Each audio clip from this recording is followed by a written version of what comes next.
Welcome to Turbo Phile, the home of raw horsepower, forgotten legends, and machines that defined entire eras of performance. Here, we celebrate the beasts that roared on the track, ruled the streets, and left behind legacies too powerful to ignore. What if I told you that one of Ford's most underrated engines, a motor that carried the heart and soul of American muscle, has been living in the shadows for decades?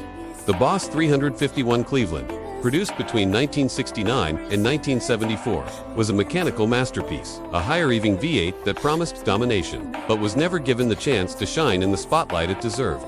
The late 1960s were a time of war in Detroit, a war fought not with bullets but with horsepower. Every major automaker wanted the crown. Chevrolet had unleashed the Camaro Z28, Pontiac had built its fearsome GTO, and Chrysler's 340 was winning hearts and races. Ford needed an answer, and it couldn't just be another engine. It had to be something bold, something that could bridge the gap between their massive big blocks and the smaller Windsor V8. That answer came from the Cleveland engine plant in Ohio. What rolled out of that factory was unlike anything Ford had built before. The 351 Cleveland was engineered as a high-revving powerhouse, designed to breathe harder, rev higher, and hit harder than its rivals. At its peak, the Boss 351 version delivered a brutal 330 horsepower and 370 pound-feet of torque. But it wasn't just the numbers that made it special.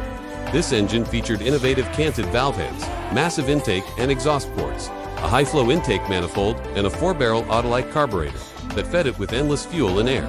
The block itself was cast with high nickel content, making it strong enough to withstand the punishing demands of racing. Strap it to a top-loader, 4-speed transmission, and a 3.91 rear gear, and the Boss 351 Mustang became an absolute street missile.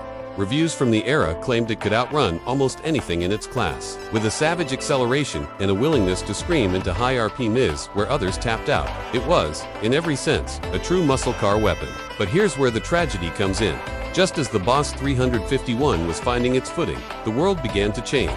Insurance companies started cracking down on high-performance cars. Emissions regulations grew stricter, and Ford itself shifted focus toward safer, more profitable models. Despite glowing reviews and its undeniable potential, the Boss 351 was produced in only 1,806 units. In the blink of an eye, Ford killed off what could have been one of the greatest muscle car engines of all time. Yet the Cleveland refused to fade away quietly. On NASCAR tracks, it powered legends like David Pearson to victory, proving its durability and raw speed against the fiercest competition. In drag racing, pro stock icons like Bob Glidden used the Cleveland to dominate, bringing every ounce of performance out of its high-flow heads and tunable design. And perhaps most famously, the engine found a second life across the world in Australia.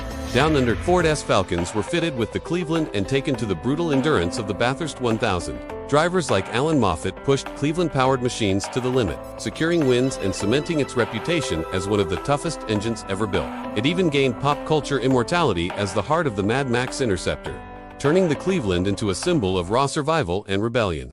Collectors today treat the Boss 351 Mustang as a holy grail. Its rarity, combined with its unmatched performance for the era, has made it one of the most sought-after Fords in history. And even beyond the Mustang, enthusiasts continue to revere the Cleveland block for its tunability and resilience. From strokers to hybrid builds combining Cleveland heads with Windsor blocks, the engine still evolves, still roars, and still proves it's worth more than 50 years after its debut.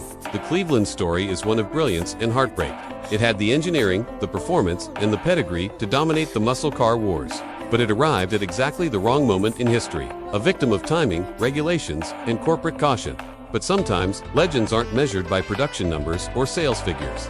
Sometimes, they're defined by the impact they leave behind and the obsession they create decades later. The Boss 351 Cleveland is exactly that kind of legend. So the question remains, was this engine a failure, or was it simply too far ahead of its time? Did Ford cut it short before it could truly take its place as king of the muscle car era? Or has its rarity and mystique only made it greater in the eyes of enthusiasts today? This was the untold story of Ford S Boss 351 Cleveland, the engine that could have ruled them all. Now, I want to hear from you. Was it a victim of bad timing, or was it destined to be the muscle car gem that got away? Drop your thoughts in the comments below. And if horsepower runs through your veins, smash that like button, subscribe, and join the Turbo Phile Brotherhood, where legends never die. They just shift into high gear.